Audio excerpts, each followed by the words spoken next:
Членовите на општинската организација на СДСМ Кочани вчера во мултикултурниот центар со почеток во 20 часот одржаа изборна општинска конференција со едноминутно молчење за трагично загинатите жртви во дискотеката Пулс, избор на работни тела и предлози за партиски органи се одржа општинската конференција на која се избраа извршен одбор и надзорен одбор на општинската организација на СДСМ Кочани.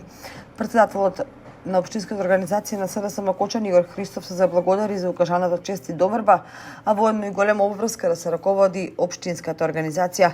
Но сите заедно, масовно здружени и сплотени во нашиот социјалдемократски дух, ќе се заложиме за надминување на тешкиот и травматичен период за Кочани. На изборната општинска конференција присуствуваше делегација од централното раководство со претседателот Венко Филипче. Во неговото обраќање искажа несебична поддршка, потенцирајќи дека не е важен само социјалдемократскиот член, туку секој поединец од Кочани и СДСМ во овој сензитивен период.